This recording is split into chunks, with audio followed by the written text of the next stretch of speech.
100-year-old silent movies where glasses-wearing comedians end up hanging off of timepieces are a dime a dozen, right? Okay, maybe not. Some classic films, and certainly their classic scenes, will live forever. But both classic and generic creativity are always made better when a nice wet beverage is at your side. And we have a sponsor that provides a nice wet beverage. It's even hot. That sponsor is Sparkplug Coffee. They continue to offer the freshest, fairly traded premium Arabica beans in this country that we call Canada. They've got decaf and half-calf, and they've also got a wide assortment of blends and roasts. They can even throw a rotating seasonal blend at you. We're in summer almost now, so look for a summer blend. Now, when you order from Sparkplug, you'll get your package in a week, or probably less. This goes for people who have American addresses, but it also goes for Canadian folks, of course. And those Canuckers are lucky enough to get what they order shipped absolutely, positively, for free. If you aren't already, you're going to want to be a member. That gets you perks and deals that some, yeah, I'll check it out sometimes, type person isn't going to get. Membership also saves you buckaroos on every order. You can even customize to get your orders when it suits you, which is a big reason you can't just call this a Coffee of the Month Club. No, Coffee of the Month Club, I'm doing that. So your mission is to go to sparkplug.coffee/HYES. You'll save 20% off your next order by using that HYES promo code. Doing that essentially says, the Ellises sent you. Okay then, you're here to listen to a movie review, so if someone would let Andrew Luther know he should fire up that theme he wrote for us, then we can get it going. Bev, you could be that someone. And action!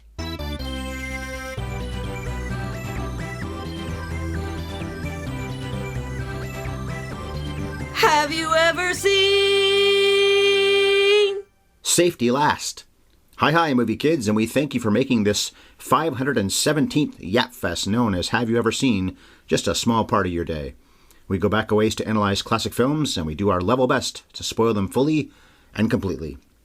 I'm the guy who was never much of a climber, and I'm not missing a finger and a thumb on my right hand the way Harold Lloyd was. Ryan Ellis. And here's the sales clerk who buys gifts she can't afford and then turns into a daredevil who repeatedly comes close to dying all for the sake of comedy and thrills. My wife, Bev. That's me. So the coming attractions opinion question for the silent movie, 100 years old, Safety Last, Bev's first viewing, my first in a long time. One of the most famous stunts in movie history is Harold Lloyd hanging on the hands of a big clock in Safety Last. Although it's a very brief, surprisingly small part of this movie. That climb lasts a while. The clock is pretty deep into the climb. Doesn't last that long. It was a legitimately dangerous scene to film. People might remember what my favorite stunt in movie history is because it's come up quite a few times before. What's yours? Yours is the Burj Khalifa scene in Burj Khalifa, Mission Impossible Ghost Protocol. Yeah. And he climbs up with the electric, or whatever you call them, hands, and then one of them shorts out. And then, of course, at the end, when he's got to race down with just a cable attached to him, and I've seen that scene many times. It always makes my heart stop. I saw it on the big screen the first time, and I was, I think, literally, at the edge of my seat. You know he's not going to die, but I hadn't seen the movie, of course. And it's also this great big vista. Seeing on the small screen isn't quite as effective, but it still does get me. And I've seen that scene on YouTube so many times. I watched the movie in full probably 3 times. Yours? I think recency bias is at work here because there's just too many great stunt scenes to choose from. But I'm saying that car chase in Death Proof. All right. Okay. Yeah, we saw that in April. Revenge Month. Mm-hmm. Good choice. All right, then. We'll get into it. The Wall Crawler was released by Pathé and Hal Roach Studios 100 years ago on April Fool's Day, 1923. The film seems to have done all right. Well, Bev, a 100-year-old movie probably needs a refreshing, so please tell us and give us the skinny on Safety Last. Harold Lloyd is a young man trying to work his way up the ranks in a big city department store and lying to his sweetheart Mildred about his success. When Mildred surprises him with a visit, Harold goes to great lengths to stop her from discovering the truth. Finally, to make money in a hurry, he arranges for a friend to climb the exterior of the building for store publicity, but when his friend gets in trouble with a local cop, Harold has to perform the stunt himself, encountering obstacles at every floor. Key point there, of course, is that the friend Bill had already done the climbing up several stories and said, I could probably do 12 easy. So it wasn't just Harold saying, do this for me. He chose him for the job because he saw him climb. How long is this movie? An hour, 10 minutes? Hour 12-ish. I found it so hard to sum it up in a paragraph. There's actually so much stuff that happens in it and so many little details. I had to leave out all the stuff that happens in the department store where he's trying to cover stuff up for Mildred and he's pretending to be the general manager and all the hilarity that ensues from that. It's a pretty packed movie. Yeah, there's a lot that does happen. It's true. It's one of the better stories from the silent days, I think, at least that we've watched. Or, in a nutshell, it's just an ironclad fact that everybody in that crowd down on the street is going to want to buy a yard of cloth as soon as Harold's climb is over. I said something like that to you when we were watching the movie. While we're here, we might as well go fabric shopping. That's why this is even happening. $1,000 the GM had said to promote the store. That's what Harold's going to, well, he's going to share it with Bill. Maybe he won't anymore. He was supposed to share it with Bill for the climb, and it's being Harold's idea. That's a lot of money 100 years ago to promote the store. And it's not like they're promoting sporting equipment or climbing equipment or mountain gear. But it's a department store, so Harold works in the fabric department. Good point. But they sell all kinds of stuff. And there are 12 stories, I think they said? Yeah. Well, okay, that's fair. Still, I did say that live, and I thought I'd just use it for the nutshell. Okay, the Rotten Tomatoes numbers and everything else are pretty solid, pretty great actually, on Safety Last.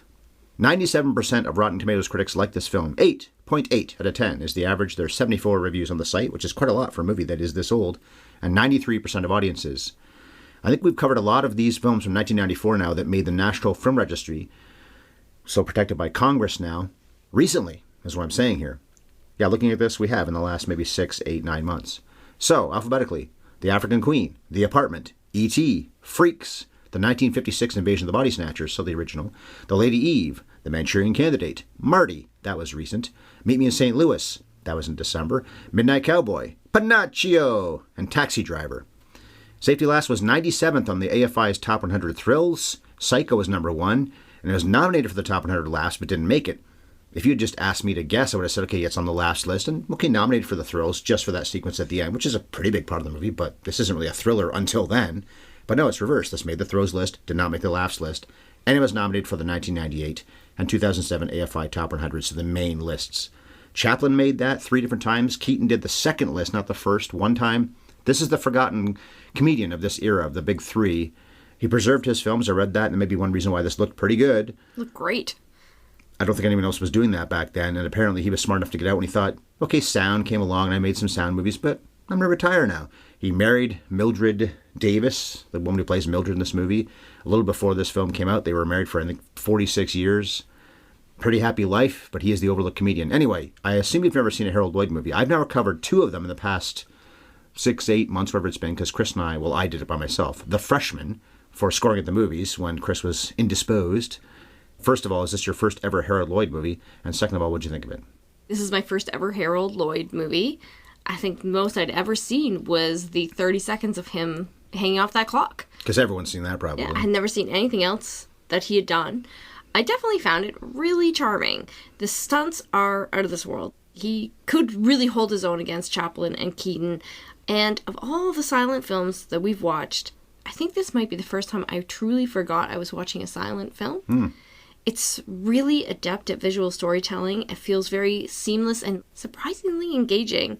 And those stunts and the special effects, beyond the artistry of it all, there's a bottomless well of creativity at work here.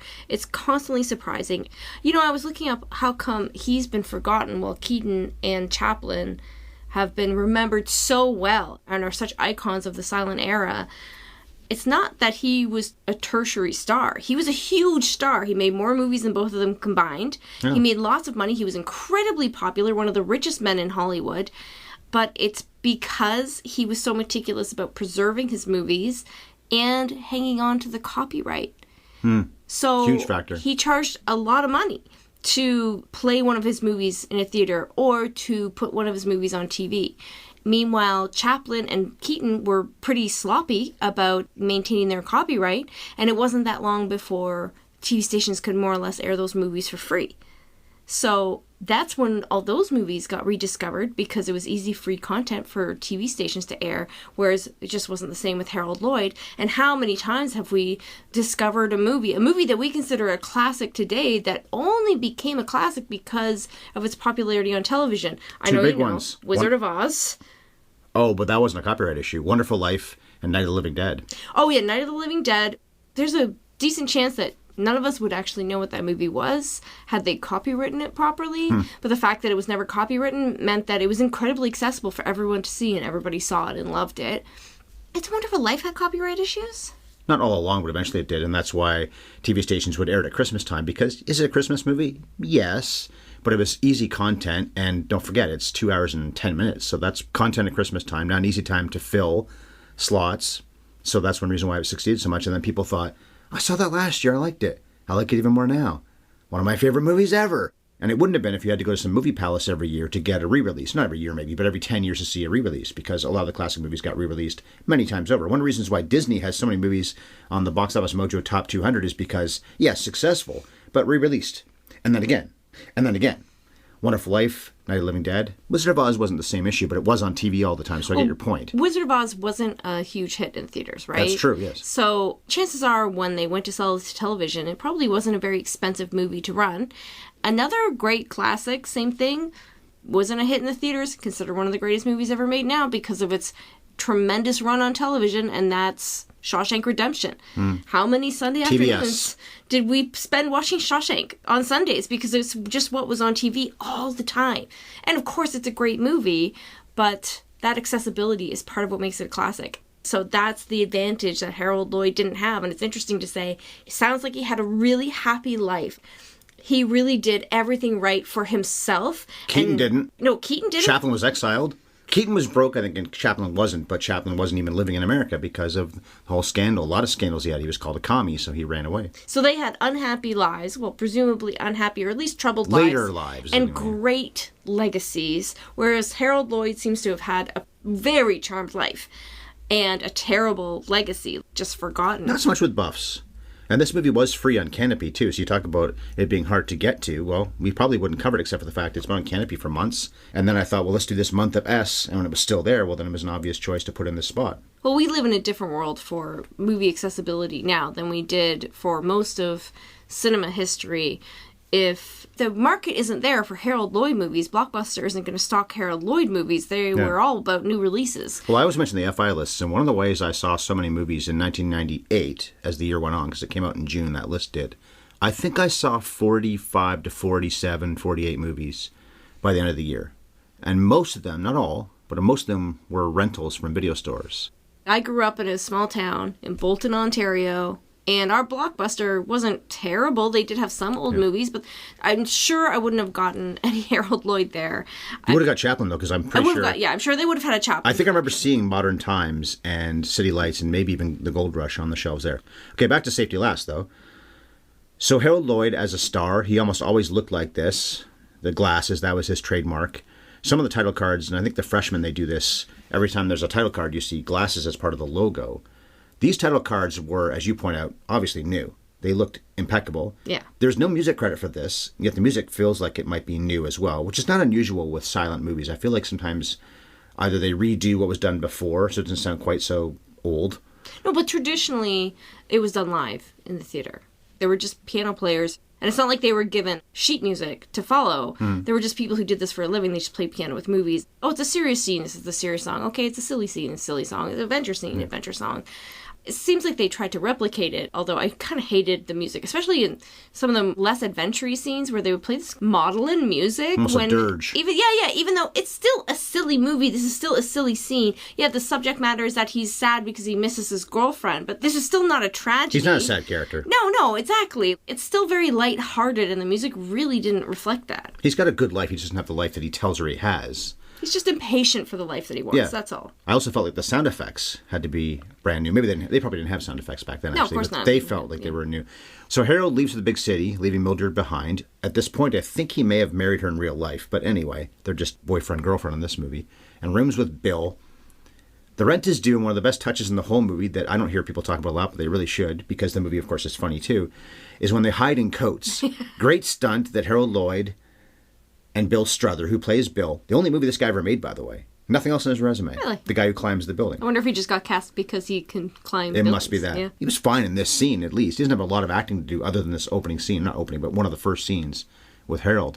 But they hide in the coats and curl up enough, you think, yes, nobody would see them hiding there because the landlady just opens the door. They don't seem to be there, and then she just leaves again. But here is one of the dumbest things about this movie, except it does follow the theme because he's obsessed with telling his girlfriend he's doing well in the big city. He doesn't have the money for rent, but he spends, is it $15, which is a lot of money back then, His entire paycheck. on a chain for the pendant he already bought her.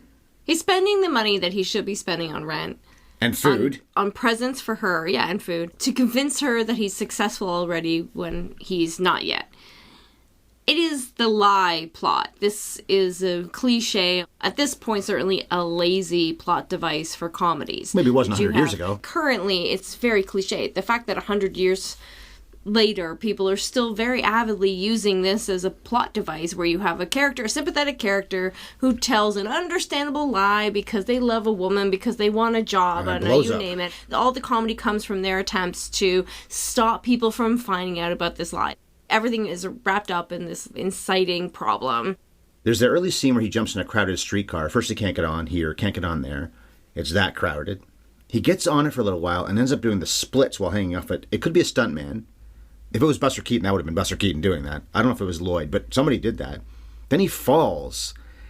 And again, we talk about thrills in this movie, and it made the thrills list, which of course is for climbing the wall later on, but also it's a little bit for that scene because somebody took a hard spill on the street. Everybody gives Buster Keaton credit for being the great comedic stuntman of his time, but Harold Lloyd, his physicality measures up to Buster Keaton's. I don't really remember this scene specifically you're talking about. I don't remember him doing the splits, but he's hanging onto one other vehicle in the streetcar and then loses grip and falls straight on his bum. Wipes out. That's right. That must have hurt.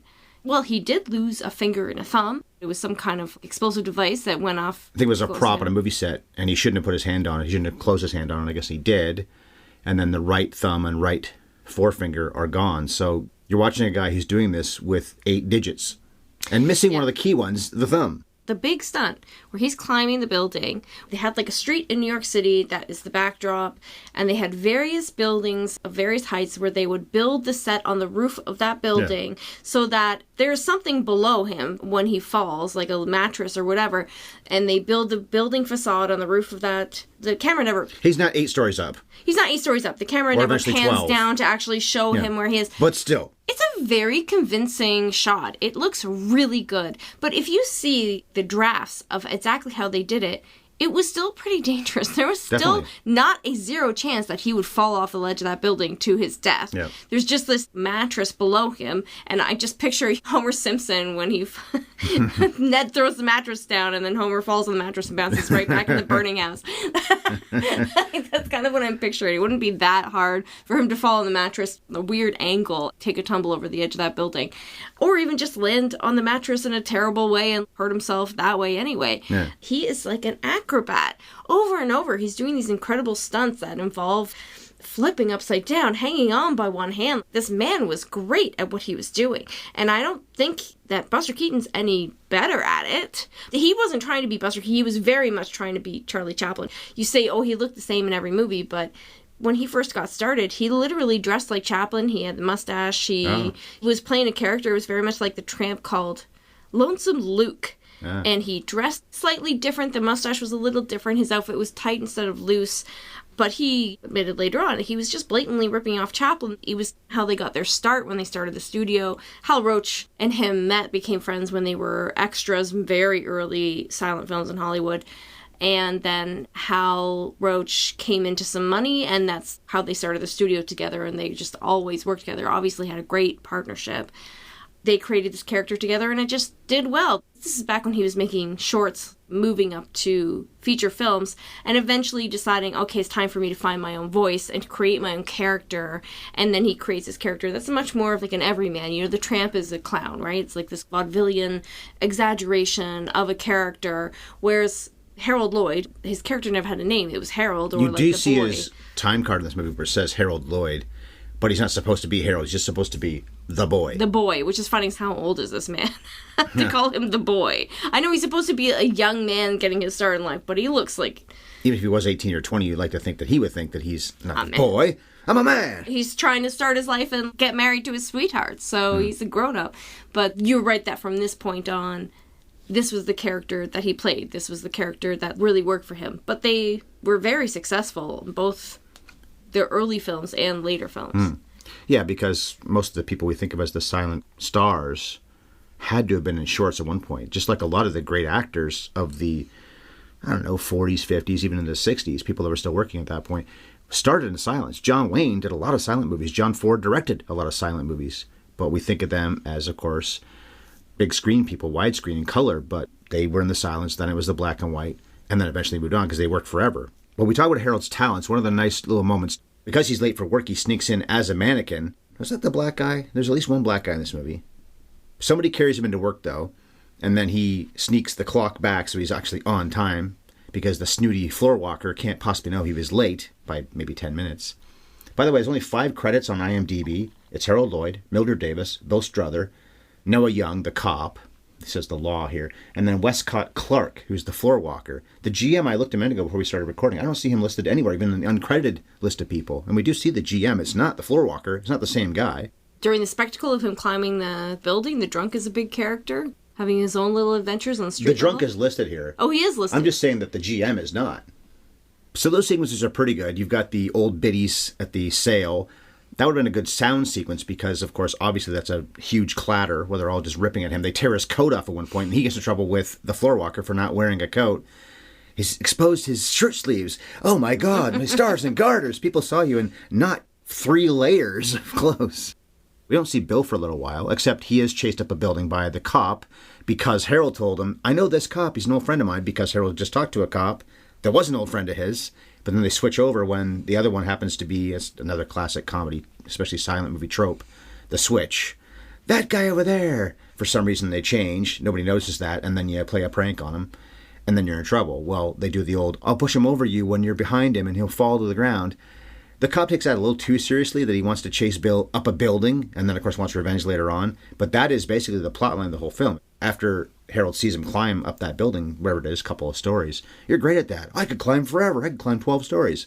Then when he gets the idea of a stunt, I'll use Bill for this, and Bill's fine with that. He's going to make $500 to do something he said he could do easily anyway.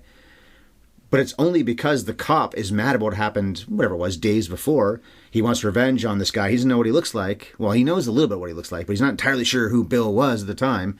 If you didn't have that, you'd have no story because it would have been that Bill just climbs up the building and $1,000, guys. The fact that the cop chases Bill through the whole building, every time Bill goes up a level, there's a reason why he and Harold can't switch. They're going to switch coats, although they don't look that much alike. People watching from the street probably would have noticed that they changed over, but that was the plan, and it's only because the cop won't leave Bill alone that they never do switch at all. And it's a nice touch that it's all Harold's fault that Bill's in trouble with the law in the first place, because you could get annoyed with Bill for leaving him hanging, literally leaving him hanging, but he wouldn't be chased by the cop. He wouldn't be in trouble with the law if it wasn't for Harold messing with him earlier. This is, as we said, a pretty great story. And also, the movie being so old, you can't say, oh, that's just stock and cliche, because what is stock and cliche back then? Yeah. It might be now. But that is pretty clever, because you give yourself an inciting incident that does pay off. At this point, this is 1923. Film is such a young medium, and yet still there is so much of this film that could only be done in a film. All the creativity and all of these fun stunts and these visual gags, these are things that could never have been done on vaudeville. They couldn't be done in theater. This is so specific to the medium. Film is a unique art form that it combines all sorts of different things and that you can do special effects in film that you could never do in another form. He never did vaudeville the way that Chaplin and Keaton did. He just grew up poor and then moved to Hollywood. When he was a kid, he liked to do magic tricks for small change or whatever with his friends or people in town. I always think it's neat that somebody who's a magician, who's an illusionist, would go into film. Georges Méliès, famously the first great special effects filmmaker, made Trip to the Moon. You didn't famously. love Hugo, but I know you love the sequence when you see Ben Kingsley playing him making movies. The best sequence in the worst film. The Méliès stuff is so wonderful. The rest of the movie is excruciating. And I watched those Méliès films back in film school. It is incredible. They were made 120 years ago. They were made in the very early 1900s, like 1902, I think Trip to the Moon was made. And he had been a magician who moved into film so that he could keep creating these illusions. And Lloyd, too. And Lloyd, too. He was a magician. And then he makes this movie that is kind of magic. These are illusions. The illusion that this man is climbing this building and doing this stunt. Yeah, and I didn't hear that he actually fell onto that mattress or anything like that happened. Obviously, he lived. But I'm sure they had multiple takes to do all this stuff. You've got the sequence with the peanuts falling on him and then the pigeons trying to get the peanuts. And the dog barking at him. Right. And the people that are on, I think, the second floor, and that's why Bill can't do the switch then, because they're just in the way. The clock level is 4th or 5th floor, somewhere around there, maybe even higher. And it's Bill opening the window, I think, that has Harold get bumped off, and I gotta grab something, so he grabs onto the two hands of the clock, and it starts to break apart. And that's why that sequence is so thrilling. And handing off the clock could be one thing, but when it starts to break apart. And what's one famous movie that definitely homaged this one, and this movie's even homaged early on in that one, Back to the Future. Yeah. One of the clocks that are in the very opening sequence that Marty passes, or maybe Marty's not in the room yet at that point, the very opening, we see all Doc's clocks, great clock collection, is a guy hanging off a clock face, and I think it's supposed to be Harold Lloyd. And at the end, of course, Doc's hanging off the clock face, trying to make sure that Marty's got his line of the electricity going into the DeLorean because they yanked it out when the tree branch pulled the whole cable down. But him hanging off the clock is a very brief part of the movie, maybe the most thrilling part of that whole sequence. But then again, on the other hand, he gets attached to a rope, and at the very end, he swings up on just a foot. He or somebody did a stunt like this, however high in the air they were. That was pretty gutsy too. But smartly in a silent film comedy, it is played for a laugh. When he lands on the ledge, she grabs him and they kiss. Oh, and one more thing, by the way, the mouse as well that gets caught in his pants. That's a huge part of the sequence when he's on the side of the building too. It really is as great as everyone says. Could we quote, we just finished watching the Barry finale?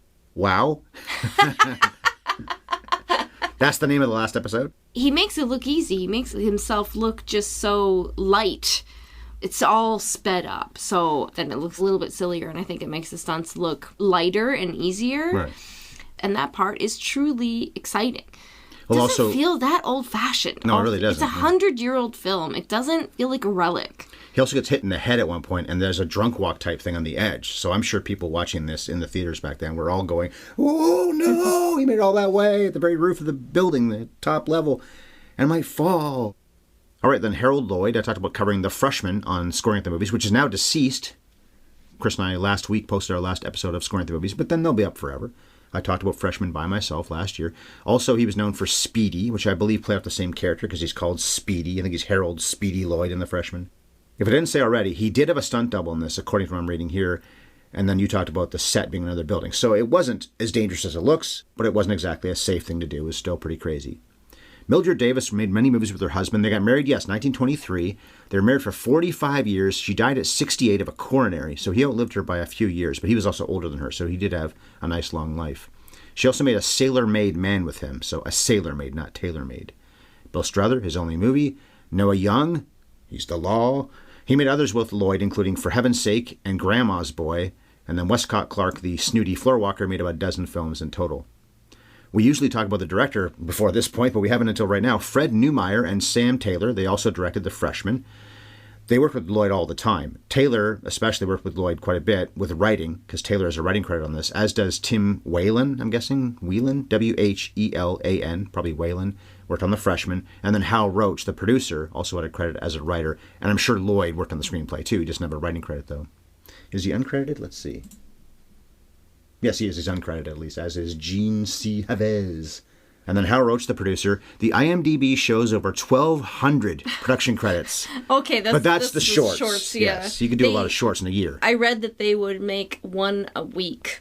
What a fun job, first of all, to just go out with your friends and a camera and conceive of a short film, a short silly comedy, and just shoot a new one every week. What a blast. But also, what a grind. Yeah. That's an incredible amount of output, no matter how you think of it. Yeah.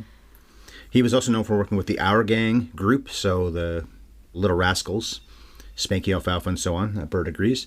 And then also Laurel and Hardy, who are an underrated comedy duo, of course. There was that movie made by, I don't know who made it, but it was John C. Reilly and the English guy. What's his name? A couple years ago. Forget his name. He's in The Trip. Stephen Coogan? Steve Coogan, yeah. So they made a Laurel and Hardy movie a couple years ago. Harold Lloyd was one of the richest people in Hollywood, but Hal Roach must have been stinking rich. I would think so, yeah. 1,200 credits, man. The movie's 133-1. We watched it on Canopy. It was a pretty great print, of course. The cinematographer, Walter London, also shot The Freshman, and For Heaven's Sake, and that is a Lloyd film, if I didn't say that already. And the editor, Thomas Kreiser, C-R-I-Z-E-R, so probably Kreiser. He also cut A Sailor-Made Man. He was an actor before being an editor. But as for the editing in this, did you notice how many jump cuts there were? Which is something you usually didn't do back then, although I think silent films did. Other silent films, I could say, well, maybe they had no choice because the film deteriorated, and this is the best they could do by jamming things together. But that's not really the case with the Lloyd films, so I guess it's just the style they went with. The older the films, the more there are jump cuts. It was just more excusable at the time, and there probably were technical constraints that just made it harder to get the coverage or cut around it, or maybe it was just a way that standards got higher the more that Hollywood made films. We've seen it through just our lifetimes, the way that the quality of everything has improved. And comedy was usually shot in wide. I think Chaplin insisted on that, as did Fred Astaire for Dancing. You're shooting this wide, and they're both right. It worked better. But then again, if you've got to do some kind of insert shot, which I guess nobody really did back then, meaning some kind of close-up basically of a hand or a face or a knee or whatever the point of the scene was, they either didn't do it, or if they did, it didn't really work so well. So instead, they'd maybe just have a jump cut to the same wide shot or a slightly different wide shot. Also, when you're shooting film, you have no idea if you got the shot until days later when the film has been processed and you've had a chance to take a look at it. It could just be a matter of, oh well, just splice it together, splice this take with that take, don't overthink it. I think it's Peter Bogdanovich who said that silent film was at its peak in 1927, only a few years after this. And there were some great movies that came out around that time. Of course, Sunrise is a great example of that. But this is a good example, as any other movie we've probably covered that's silent. That white caked-on makeup, the histrionic acting. You think that's the height of cinema, Pete? And sped up, yeah, especially for comedies. It's a style. I like seeing movies like this, but this is the peak for you as a film snob and a very intelligent man in Bogdanovich, really? I know, sometimes people say stuff. I have admitted that I struggle with the silence. This one was at least very entertaining. Yeah. I do love Nosferatu, but you know what? Not put a Nosferatu in on like a given night to watch it. It helps that that's a horror film, though, so the histrionics really work. Yes, and the style is so over the top as well. That German Expressionism is pretty ridiculous. We say all the time, listen, movies have simply gotten better. I'm sure somebody is screaming at their phone right now saying, are you kidding me? Everything looks terrible right now. Everything's too dark and digital has ruined film. I complain about this a lot too, but I think that in general, every generation of filmmakers, with some exceptions, is improving. They're on building the generation things like this. Yeah, those professionals are training the professionals who are coming up, and all of that polish gets translated through. Acting is better, cinematography is better, editing is better, technology helps as well. Technology has hindered too, but when you look at the cream that will rise to the top, the movies that people will be watching 100 years from now are going to be better than the movies that were made 100 years ago, just technically on so many levels. But I do like to watch those old silents right before sound came in and revolutionized the industry. I'm glad there's sound in movies, but it's cool to see what people were doing when they had the freedom of silent films. Sunrise is a perfect example of that. Sunrise, you look at Sunrise and you compare it to All Quiet on the Western Front, which was a great movie that was made how many years later? 3 years later. 3 years later. And the constraints that they had to suffer with because they had to record sound on set, it meant that their cameras had to be encased in these buildings that kept it quiet. It meant that all the equipment was that much more cumbersome. It meant they just had all these technical restrictions versus you watch Sunrise and they were so free with the camera. They could do anything. And at this point, they've been making films for decades. They knew what they were doing. There was this beauty to that film that we didn't achieve again until much later when technology caught up and made sound pictures much easier to make. So I appreciate what Bogdanovich is saying about that. The creativity and the style of those films is really beautiful to see. But I just don't agree. Okay. So what happens next in Safety Last? Harold and Mildred get stuck up on the roof and have to jump off. I have nothing else for what happens next.